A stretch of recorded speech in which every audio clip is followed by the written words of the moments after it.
Drogi widzu, to nie jest Kolumbia z Instagramów i z vlogów podróżniczych. W tym odcinku pokażę Ci, jak wygląda prawdziwe życie codzienne w Kolumbii oczami Polaka, który jest tutaj od roku 2015. Na polskim YouTubie Kolumbia bardzo często pokazywana jest przez pryzmat skrajności, pięknych kobiet albo niebezpiecznych miejsc, a to tylko wierzchołek góry lodowej. To nie jest vlog turystyczny, to jest Kolumbia, w której żyją na co dzień od 10 lat. Kraj widziany oczami ludzi, którzy są jego częścią, bez filtrów i bez koloryzowania.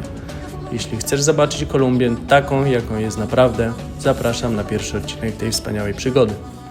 Jak możesz się domyślić, jest wiele aspektów tutejszego życia, o których niestety nikt nie mówi na filmach, na YouTubach, także postaram się Tobie pokazać właśnie te aspekty.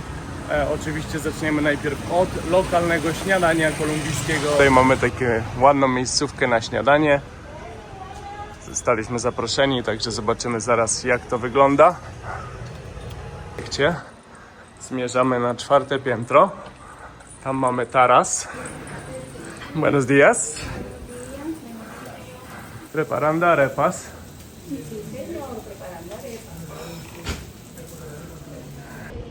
Jak wygląda typowe śniadanie? Mamy tutaj 2 arepy. To jest, się przygotowuje na maśle, na patelni. Mamy trochę tak zwanego suero, czyli takiego kremowego serka jakby. Do tego jajecznica standardowo, podobnie jak w Polsce, tutaj nie ma wielkich zaskoczeń. Trochę arbuza, zawsze jest jakiś owoc tutaj w Kolumbii, jako iż sprzyja temu klimat. Może to być papaja, może to być ananas, no i mamy sok tym. Tu wydaje mi się, że jest to sok z ananasa, ale zaraz spróbujemy. Który chyba będę musiał zapytać, z czego jest, bo nie jestem pewien. Pyszny i świeży, ale tak jakby to była mieszanka, jakieś jabłko, ananas, nie wiem czy mango, ale bardzo dobre. Quería preguntar, ¿qué es lo que ustedes comen aquí para el desayuno en Colombia? Bueno, Lo más típico. lo más típico, aquí se come mucho el cayeye, aquí el cayeye con huevos pericos, con queso, huevo perico, huevo queso, eso es lo más tradicional aquí el cayeye, las arepas, los patacones. Ok, o sea, les gusta bastante la comida frita. Sí, Sí, ok. Y usted también me dijo lo que yo le pregunté sobre el suero costeño que me el dieron, suero costeño les gusta, ese también es algo tradicional de aquí de la costa. que se lo comen con Se todo. lo comen con todo, sí señor. Okej. Zobaczcie, gdyby ktoś był zainteresowany pobytem w Santa Marta, samo centrum miasta. Macie taki basenik, macie taki klimat. Zapraszamy, wrzucę Wam linka w opisie. Bardzo fajne miejsce, bardzo dobre jedzenie. Tranquilo. Mamy tutaj 3, mamy 3 Kolumbijczyków i chciałem ich się zapytać, no pero ven también, más gente mejor. Okej, mamy 2 Kolumbijczyków. Pytanie jest, ¿a qué hora se despiertan aquí en Colombia? Eso es lo que quería averiguar. Pues normalmente, si me pregunto personalmente, me levanto a las 4 de la mañana. A las 4 de la mañana o 4 rano. ¿Por qué tan temprano? Porque entro a laborar a las 6. Entonces me levanto Ok. con tiempo para arreglarme, dejar organizado lo que tengo que dejar y salgo de mi casa a las 5. Ok. Hugo, ¿también te levantas tan temprano? No, yo me levanto a las 8. Dobra, o 8 tutaj mamy wyjątek. I tu, amiga, ¿a qué hora te levantas? Pues depende de a qué sitio tenga que ir, generalmente 6 de la mañana, sí. 6 de la mañana. Okay. Sí, muy temprano. ¿Y por qué se levantan tan temprano aquí en Colombia? Tipo 5. ¿Por qué no a las 7, a las 8? Porque las personas que laboran madrugan. Para llegar, digamos, dependiendo de la localidad, digamos, es Bogotá, que es la capital, todo queda lejos. Entonces las personas se levantan tipo 3:30, 4 para poder llegar a sus lugares de trabajo temprano. Si son las personas de campo, se levantan también súper temprano para ordeñar, para organizar el tema de los corrales, de gallinas y todo eso.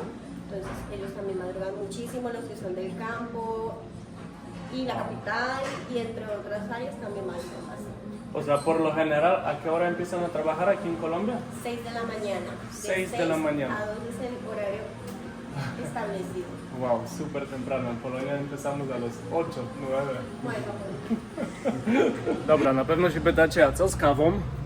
Ponieważ zjedliśmy kolumbijskie śniadanie, porozmawialiśmy chwilę z lokalnymi ludźmi na temat tego, o której wstają rano, co jedzą na śniadanie i tak dalej, ale zabrakło najważniejszego, czyli kawy. Przecież Kolumbia jest jednym z największych eksporterów kawy na świecie, a my tutaj wypiliśmy tylko soczek z owoców i nic ponadto. Także idziemy na kawę.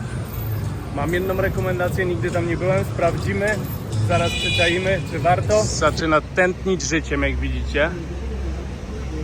Jak sami usłyszeliście, Kolumbijczycy wstają bardzo wcześnie, więc taka godzina jak jest teraz jest już po 10, to już jest godzina, kiedy się sporo dzieje. No i to mamy tutaj tą kawiarnię. O, kolejna bardzo typowa rzecz to czyszczenie butów, czego już chyba w Polsce nie widzieliśmy od czasów komuny. Zobaczmy, jakie mamy opcje. No, trochę tego jest. Na pewno znajdziemy coś dla siebie. Flat white nawet mają. O, mój ulubiony. Mam szczęście, dobra. Esa profesión es todavía muy popular aquí en Colombia, ¿cierto? Ah, sí, claro, claro que sí. Ay, yo soy de Polonia. Quería hacerle unas preguntas. Claro que sí. ¿Usted, no sé, trabaja con eso todos los días o...? Todos los días, de lunes hasta el sábado. ¿Ya? Ok, ¿y de qué hora a qué hora? Trabajo de 8 a 5 de la tarde. 8 ¿Ya? a 5, ok. Sí. Usted mismo crea su propio horario, ¿cierto? Sí, claro, claro que sí, soy independiente total. Yo mismo creo mi propio horario. Ajá. No solamente soy embolador, soy zapatero. Trabajo la zapatería, remonto. Ah, ok. Remonto calzado. Okay. O sea, usted está normalmente en la zapatería y a veces sale... Sí, claro, la embolada, la lavada del tenis, la cosida, la pegada. Ah, ¿y busca clientes siempre o siempre está en el mismo puesto? Siempre estoy en el mismo puesto. 9 años llevo de estar aquí. Ok, porque he visto también, creo que hay otros señores que como caminan por la ciudad, Sí, ¿cierto? caminan por la ciudad, claro. Ay, sí. Hay unos que caminan por la ciudad, yo no. Yo soy estacionario. Oh, ok. Todo el mundo me conoce ya aquí. Sí, ¿cómo Sí, se llama usted? Mi nombre es José Loaiza. José Loaiza, Sí, ok, señor. voy a recordar. Una persona con una discapacidad en sus piernas por una enfermedad llamada esclerosis múltiple. Ya. Ok. Muy fuerte, muy fuerte, muy fuerte. Pero aquí estoy trabajando, gracias a Dios, y sacando la familia adelante. Ok, sí, ustedes son bastante trabajadores aquí. Sí, no, sí, no- señor. no se rinden fácilmente. No, muy difícil. Ay, Muy qué difícil bueno. también. Me alegra, muchas gracias. Ok, Muy dale. interesante porque en mi país ya no se ve eso. Ya no se ve, claro. se ve en las Aquí, calles, claro, aquí hay mucha gente que viene de otros países y nos toman muchas fotos, videos, por eso, porque Ah, dicen ok. que en su país, o sea, se les hace raro. Cierto, Ya, cierto, sí, sí.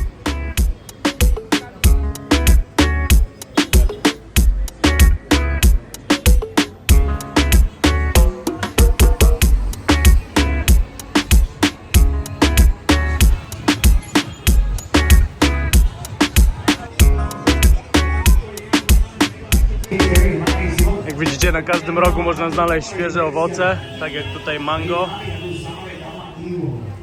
¿Qué precio tiene el mango? 5.000. Listo. 5 za 5,000 peso, czy około 5 polskich złotych możecie sobie takie mango przyjąć. Tutaj jest jeszcze bardzo popularne. To mango jedzą z solą, pieprzem i limonką. No i cóż, ulice w centrum w prawie samo południe, jak możecie zauważyć, są dosyć puste. Spowodowane to jest tym, o, tutaj kawa sprzedawana też na ulicy w takich wózkach. Spowodowane jest to tym, iż po prostu jest zbyt gorąco, jest zbyt duży upał, by lokalsi wychodzili na ulicę i chodzili sobie i spacerowali. Słońce jest bardzo mocne, a tutaj nikt nie chce się spalić od słońca. Interesującym faktem jest też to, że oni zaczynają bardzo wcześnie pracę, tak jak to wspomnieliśmy w poprzednich nagraniach, aczkolwiek o godzinie 12 w południe mają break i ten wolny okres mają aż do godziny 2, czyli tak naprawdę mają 2 godziny wolnego na to, żeby zjeść obiad, wziąć sobie drobną siestę, jak to w Hiszpanii również jest bardzo popularne, drzemnąć się i o godzinie 2 wrócić do pracy i pracować przez kolejne kilka godzin do 5-6 wieczorem. Mamy trochę takich bazarków, ponieważ jest akurat okres świąt i Nowego Roku, więc ludzie sprzedają suweniry różnego rodzaju. No quiere estar en el video. A zobaczcie, jak się chowa. No quiere ser famosa. Va a ser muy famosa. Mañana va a tener muchos clientes. Ah, no, pues así pierde clientes. Sí, eso. Jaki przyjechał pan z wózkiem. ¿Qué vende aquí? Paleta. Paleta, ah, ok. Sprzedaje lody. ¿Y cuánto vale una paleta? 2.000. Dobra, zobaczymy tutaj na jednym z tych targanów, co nam mają do powiedzenia lokalne dziewczyny. Jesteśmy z Nicole i... ¿Cómo se llama la mamá? Lauren. Lauren no quiere hablar. Nie, A okej, mówi, że nie jest mamą. Przed chwilą mówiła, że to jest mama i córka, teraz już nie jest mamą, także... Nicole, ¿qué es lo que podrías recomendar a las personas que vienen por primera vez a Santa Bueno, Marta? a las personas que vienen por primera vez por Santa Marta, les recomiendo los sitios turísticos como el Parque Los Novios, Taganga, Minca, El Rodadero, el Malecón de la Bahía, el Malecón de Rodadero. También para que pasen por las ferias artesanales para que compren sus recuerdos y se lleven algo de ellas.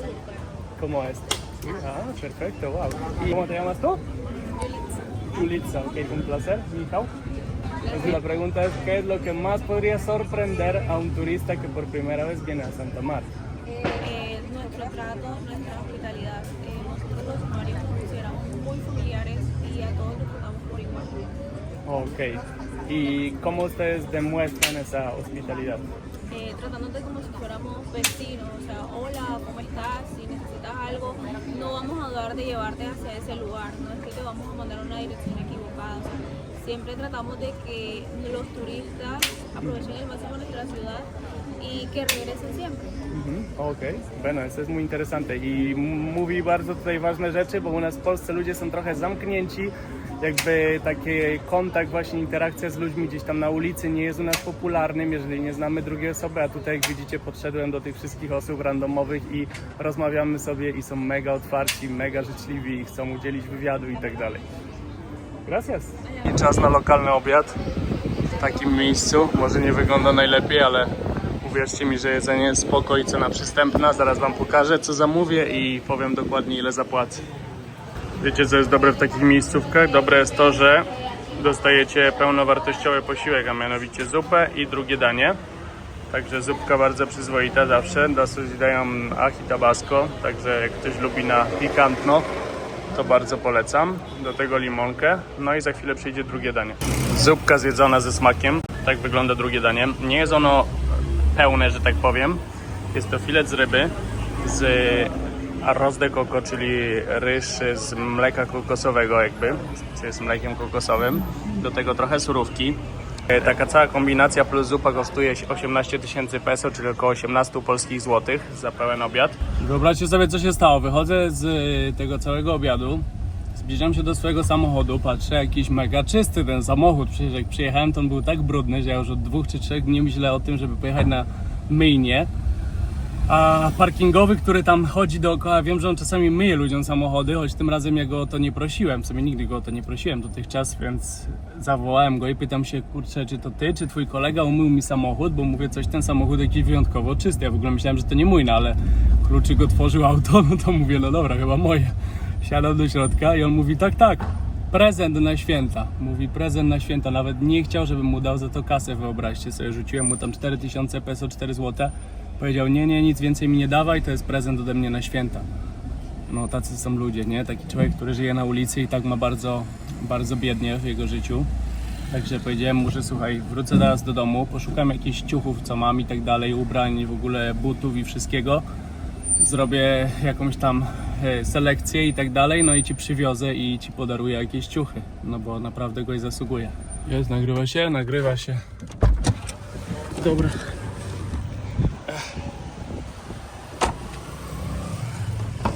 Dobra, od razu przyjechaliśmy. Mamy tutaj tak, te 2 pary koszulek, 2 koszule,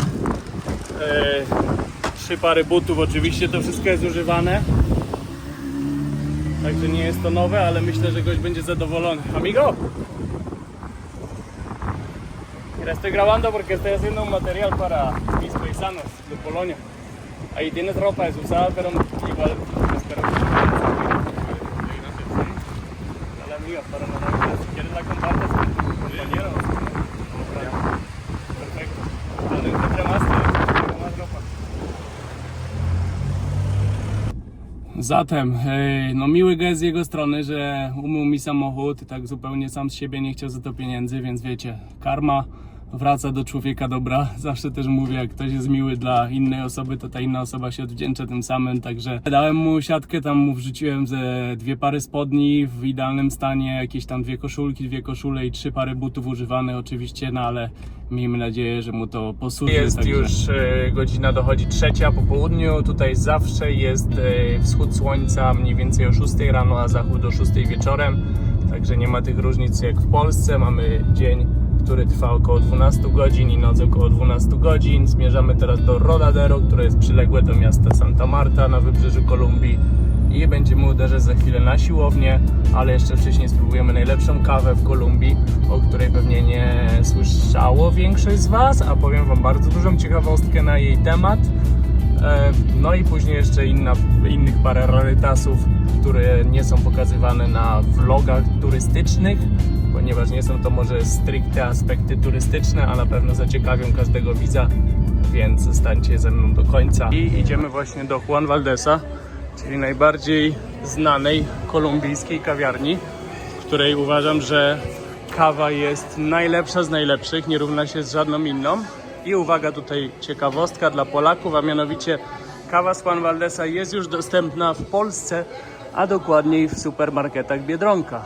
Dobra, taki mały americano w Juan Valdezie wielkości 150 ml kosztował 8500 pesos, czyli jest to około 8 zł polskich, żebyście mieli rozeznanie. A teraz wejdziemy na SmartFit, która jest obecnie największą, najbardziej popularną sieciówką tutaj w Kolumbii. Ten SmartFit został dopiero otwarty, więc zobaczymy, jak wygląda. Sam jeszcze nie byłem.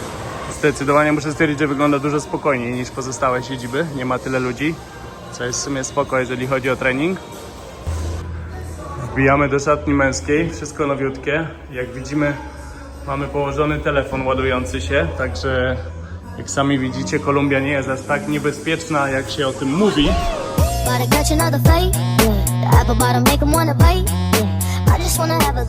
W każdej siedzibie SmartFit macie taki kompleks spa, który w sumie polega tylko na tym, że macie 2 fotele z masażem. Jak widzicie, siłownia jest w miarę duża, w miarę przestrzenna. W tym momencie mamy na tyle szczęście, że nie ma dużo ludzi. Karnet kosztuje w granicach 90-100 zł i pozwala on na nie tylko dowolną ilość wejść na tą siedzibę, czy każdą inną w Kolumbii, ale w ogóle w innych państwach Ameryki Łacińskiej, ponieważ SmartFit jest zlokalizowany nie tylko w Kolumbii, ale też w innych krajach Ameryki Łacińskiej. To pora na kolejną zaskakującą informację, a jest to taka, iż jedną z największych w tym momencie sieciówek supermarketów jest ARA. ARA jest to odpowiednik polskiej Biedronki. Mają w nim wiele produktów importowanych zarówno z Portugalii, jak i z naszego kraju. Zaraz Wam pokażę dowód. I żeby nie być gołosłownym, spójrzcie sami. Czekolada mleczna, biała i co mamy napisane? Elaborałem Polonia, czyli prosto z naszego kraju. Co ciekawe, sam ją spróbowałem i muszę przyznać, że jest to najlepsza czekolada, jaką jadłem w Kolumbii. Cena takiej czekolady to w tym momencie 7000 peso, czyli około 6-7 polskich złotych. O, kolejny rarytas, czyli hummus. Zobaczcie na tą flagę. Polonia i hummus także z dodatkiem papryki. Nie, tak, papryka i to jest również hummus prosto z Polski. Oliwki z Polski. Także jak sami widzicie, na drugim końcu świata, w Ameryce Południowej, możecie znaleźć produkty z naszego państwa. ARA też słynie z tego, że jest jednym z tańszych supermarketów w Kolumbii. Także cóż, jak sami mogliście zobaczyć w tym odcinku, Kolumbijczycy są narodem ciężko pracującym od wczesnych godzin porannych. Jest to też kraj bardzo dużych kontrastów, więc możemy zobaczyć tutaj ogromną, przytłaczającą biedę, ale również trochę bogactwa, luksusu i fajnych atrakcji, bardzo ładnych i klimatycznych, w dobrej, przystępnej jeszcze wciąż cenie. My jesteśmy na Wybrzeżu Karaibskim, oczywiście klimat jest bardzo zróżnicowany w tym państwie, zależnie od tego, w jakim regionie jesteś. No i cóż, ludzie są bardzo otwarci, przyjaźni, sympatyczni, można zagadać do jakiejkolwiek osoby, osoba jest chętna do tego, żeby odbyć konwersację, żeby wymienić się swoimi spostrzeżeniami z Tobą na temat tego państwa, by zaprosić Cię, byś tutaj wpadł w odwiedziny. Lubią turystów, ale trzeba oczywiście uważać, bo oczywiście też zdarzają się różnego rodzaju przekręctwa, naciąganie, jest tych naciągaczy sporo. Cóż, jeśli Wam się podobało, będzie więcej interakcji z ludźmi, będzie więcej fajnego kontentu już niebawem, także zapraszam Was i żegnam się na dzisiaj, to już tyle.